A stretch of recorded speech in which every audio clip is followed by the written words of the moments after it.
చేరుకుంది. ప్రస్తుతం విమాన సర్వీసులు ఏవైతే ఉన్నాయో అవి సక్రమంగా లేకపోవడంతో డెడ్ బాడీ ఇక్కడికి స్వగ్రామానికి పాలకులు వచ్చేందుకు మరింత ఆలస్యం అయ్యే అవకాశం ఉంది. ప్రత్యామ్నాయ ఏర్పాట్లు చేసుకోవాలంటూ కూడా కువైట్ కి సంబంధించిన అధికారులు కూడా చెప్తున్నారు. అయితే విమాన సర్వీసులు అనేవి ఎప్పుడైతే తిరుగుతాయో అప్పుడే రాకేష్ కి సంబంధించిన మృతదేహం అనేది పాలకులు చేరుకునే అవకాశం ఉంది. అయితే పాలకుల్లో రాకేష్ నివాసం వద్ద అయితే విషాద ఛాయలు ఎదుర్కొన్నాయి.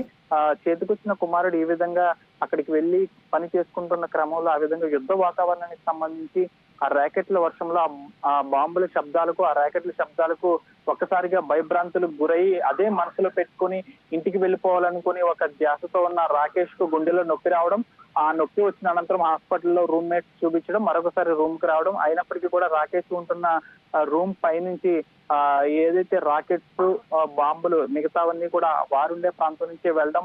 రాకేష్ కూడా గత కొన్ని రోజుల క్రితం తన తండ్రికి ఫోన్ చేసినప్పుడు రాకెట్లు అనేవి వెళ్తున్నాయి పైనుంచి, ఇక్కడ ప్రభుత్వం కూడా ఆ రాకెట్ ను ధ్వంసం చేసేందుకు మరికొన్ని యాంటీ మిసైల్స్ ను కూడా పంపుతుంది. ఏవైతే సకలాలు ఉంటాయి అవి కూడా మా రూమ్ సంబంధించిన పైన పడుతున్నాయి, దీనికి సంబంధించి ఇక్కడ నేను ఉండలేకపోతున్నానంటూ కూడా రాకేష్ కి సంబంధించి అవన్నీ విషయాలు కూడా తన తండ్రికి చెప్పసాగాడు. అయినప్పటికీ ఇప్పుడు ప్రస్తుతం చేసేది ఏమీ లేదు కాబట్టి తన యుద్ధం ముగిసిన వెంటనే నువ్వు వచ్చేద్దు అనే లోపే ఈ సంఘటన అయితే చోటు చేసుకుంది. ప్రస్తుతం ఈ రాకేష్ ఆ విధంగా యుద్ధ భయానికి మరణించడం ప్రస్తుతం ఈ గ్రామంలో విషాద ఛాయలనుకున్నాయి. అయితే మృతి చెందిన రాకేష్ మృతదేహాన్ని త్వరితగతిన స్వగ్రామానికి రప్పించాలని రాకేష్ తండ్రి అయితే వేడుకుంటున్నారు. తన రాకేష్ కి సంబంధించిన తల్లితో పాటు కొంతమంది బంధువులు కూడా కువైట్ లో ఉన్నారు కాబట్టి ప్రస్తుతం ఆ డెడ్ బాడీ చేరుకున్నారు. ప్రస్తుతం అయితే ఆ డెడ్ బాడీ ఏదైతే ఉందో అది రావాలంటే మరికొన్ని రోజులు పట్టే అవకాశం ఉంది. ప్రస్తుతం పాలకొల్లో రాకేష్ నివాసం వద్ద అయితే విషాద ఛాయలనుకున్నాయి. బంధువులతో పాటు స్నేహితులు కూడా ఎంతో బాధ చెందుతున్న పరిస్థితి కూడా నెలకొంది. ఏదైతే కూడా యుద్ధ వాతావరణానికి సంబంధించి భారతీయులు చాలా మంది కువైట్ తో పాటు ఇతర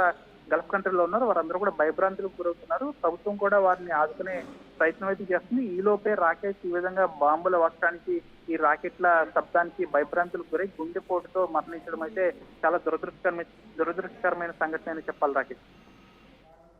right Manoj, thanks for the latest update. మొత్తం మీద ఇటు ఇరాన్, ఇజ్రాయెల్ అలాగే గల్ఫ్ దేశాల మధ్య జరుగుతున్న యుద్ధం వల్ల మొత్తానికైతే ఆ వాతావరణానికి నిద్రపోనివ్వడం లేదు అక్కడ ఉన్న ప్రజలని. అందులో ఇటు ఒక భారత సంతతి, ఇటు ఏపీకి సంబంధించిన పాలకొల్లు, పశ్చిమ గోదావరికి సంబంధించిన వ్యక్తి రాజేష్ మొత్తానికైతే గుండెపోటుతో దుర్మరణ పాలైనట్టు తెలుస్తుంది. ఇటు ప్రాణభయంతోనే ఆ ప్రాణభయం పట్టుకొని తను చనిపోయినట్టు తెలుస్తుంది. ఈ సంఘటనకు సంబంధించిన మరిన్ని వివరాలు చెప్పే ప్రయత్నం చేస్తాయి. ఇటు పాలకొల్లు మండలం యాళ్లవాణి గరువు పంచాయతీ డాంపేట్ గ్రామానికి చెందిన కందికట్ల శ్రీను అలాగే రమణ అనే ఇద్దరు దంపతుల చిన్న కుమారుడు రాజేష్. ఆయన వయసు 26 సంవత్సరాలు. 9 నెలల కిందట ఇటు 9 నెలల కిందటే తను ఇటు ఉపాధి కోసం ఇటు వర్క్ చేయడానికి ఇటు కువైట్కి వెళ్ళాడు. ఇటు రాజేష్ తల్లి రమణ కూడా కొన్ని సంవత్సరాలుగా అక్కడే పనిచేస్తుంది. కానీ కొన్ని రోజులుగా ఇటు యుద్ధం జరుగుతున్న సమయంలో మొత్తానికైతే ఇటు తీవ్ర భయాందోళనకు గురయ్యాడు. ఇటు అక్కడ బాంబుల మూతలతో భయంకరంగా మారడంతో ఇటు రాజేష్ తన తండ్రికి కూడా పలుమార్లు కాల్ చేసి నేను ఇక్కడ ఉండాలనుకోవట్లేదు, ఇంటికి వచ్చేస్తానంటూ చెప్పుకొచ్చే ప్రయత్నం చేశాడు. యుద్ధానికి సంబంధించిన శబ్దాల మధ్య మొత్తానికైతే రాజేష్ అనారోగ్య పాలయ్యాడు. అలాగే ఈ ఘటన ప్రస్తుతానికి ఏపీలో అలాగే తన స్వగ్రామంలో తీవ్ర విషాదాన్ని మిగిలిచ్చింది. ఇటీవల అక్కడ యుద్ధ వాతావరణం నెలకొనడంతో మొత్తానికైతే ఇక్కడ బాంబులు పడుతున్నాయి, నేను ఇంటికి వచ్చేస్తా అంటూ ఇటు రాజేష్ తన తండ్రి అలాగే బంధువులకు కూడా ఫోన్ చేసి ఆందోళన వ్యక్తం చేశాడు. అయితే ఇటు యుద్ధ పరిస్థితులు సద్దుమణిగాక రా అని కూడా కుటుంబ సభ్యులు ధైర్యం చెప్పే ప్రయత్నం చేశారు. అయితే ఇంతలోనే ఇటు రాజేష్ ఛాతిలో నొప్పి రావడంతో స్నేహితులందరూ కలిసి ఇటు సమీపంలో ఉన్న ఒక ఆసుపత్రికి తరలించారు. ఇటు వైద్యులు పరీక్షించి ఇటు మందులు ఇచ్చి పంపించారు. కానీ ఆదివారం మళ్ళీ తీవ్రమైన నొప్పి రావడంతో అంబులెన్స్లో ఇటు ఆసుపత్రికి తీసుకెళ్లగా అప్పటికే మృతి చెందినట్టు ఇటు వైద్యులు నిర్ధారించారు. ఈ విషాదంతో ఇటు కుటుంబ సభ్యులు గ్రామస్తులందరూ కూడా ఇటు శోక సంద్రంలో మునిగిపోయారు. తమ కుమారుడి పార్థివ దేహాన్ని స్వగ్రామానికి తీసుకురావాలంటూ ఇటు ముఖ్యమంత్రి చంద్రబాబు నాయుడిని అలాగే డిప్యూటీ సీఎం పవన్ కళ్యాణ్ని కుటుంబ సభ్యులు వేడుకుంటున్నారు. ఈ ఘటనతో మొత్తానికైతే గ్రామంలో విషాద వాతావరణం నెలకొంది.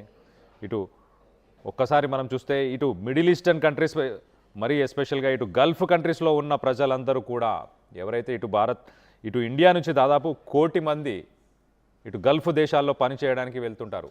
అక్కడ డ్రైవర్స్గా కావచ్చు, హౌస్ మేట్స్గా కావచ్చు, హౌస్ హెల్ప్గా కావచ్చు, కన్స్ట్రక్షన్లో ఇంజనీర్స్, ట్రావెల్, రియల్ ఎస్టేట్ ఇలా ఎన్నో ప్రొఫెషన్స్లో ఇటు ఇండియాకు సంబంధించిన వాళ్ళు దాదాపు 1 కోటి మంది గల్ఫ్ దేశాల్లో పనిచేస్తున్నారు. ప్రస్తుతానికి గల్ఫ్ దేశాల్లో ఉన్న వారందరూ కూడా అక్కడ ఉన్న సిచ్యువేషన్ చాలా డేంజరస్గా ఉండడంతో మొత్తానికైతే ఇండియన్ సిటిజన్స్ ఎవరైతే ఈ గల్ఫ్ దేశాల్లో ఉన్నారో వారందరూ కూడా కుదిరితే ఎలాంటి ట్రాన్స్పోర్ట్ అయినా తీసుకొని ఇటు మస్కట్ కానీ అలాగే ఇటు ఒమాన్కి కానీ దయచేసి బై రోడ్ ట్రావెల్ చేయాలి. బై రోడ్ ట్రావెల్ చేసిన తర్వాత ఇటు మస్కట్ అలాగే ఒమాన్ నుంచి ఫ్లైట్ సర్వీసెస్ ఇండియాకి రావడానికి ఫ్లైట్ సర్వీసెస్ ఉన్నాయి. ప్రస్తుతానికి గల్ఫ్ దేశాల్లో మస్కత్ అలాగే ఒమాన్ ఈ 2 దేశాల నుంచి ప్రస్తుతానికి ఫ్లైట్ సర్వీసెస్ ఉన్నాయి. సో ఇటు అఫీషియల్స్ కూడా Andhra Pradesh non resident Telugu society కూడా అఫీషియల్గా రంగంలోకి దిగింది. ఇటు తెలుగు ప్రజలు ఎవరైతే గల్ఫ్ దేశాల్లో ఉన్నారో వారందరూ కూడా ఇటు మస్కట్ ఒమాన్కి ప్రయాణించాలంటూ వాళ్ళు కూడా కోరుకొస్తున్నారు. సో మొత్తం మీద కొన్ని తెలుగు రాష్ట్రాలకు సంబంధించి కూడా మనం చూస్తే కనుక వేలాది మంది ఇటు తెలుగు రాష్ట్రాలకు సంబంధించిన వాళ్ళు కూడా ప్రస్తుతానికి ఇటు కువైట్, బెహ్రెయిన్ అలాగే యునైటెడ్ అరబ్ ఎమిరేట్స్ ఇలాంటి ప్రాంతాల్లో ప్రస్తుతానికి వాళ్ళందరూ కూడా చిక్కుకుపోయి ఉన్నారు. వాళ్ళందరినీ కూడా వెనక్కి తెచ్చే ప్రయత్నంలో ఇటు ప్రధాని మోదీ కూడా ప్రస్తుతానికి రంగంలో దిగారు. 1 కోటి మంది భారతీయులని సురక్షితంగా ఉంచాలి అన్న ఉద్దేశంతో మొత్తానికి అయితే ఒక పీస్ మేకింగ్ శాంతిని నెలకొల్పాలి, యుద్ధాన్ని ఆపాలి అన్న ఉద్దేశంతో ఇటు గల్ఫ్ దేశాలతో ఇటు ప్రధానమంత్రి మోదీ కూడా ప్రస్తుతానికి చర్చలను నిర్వహిస్తున్నట్టు తెలుస్తుంది. మొత్తం మీద ఈ సంఘటనకు సంబంధించి మీరు ఏమనుకుంటున్నారు? మీ అభిప్రాయాలను కింద కామెంట్ రూపంలో తెలియపరచండి.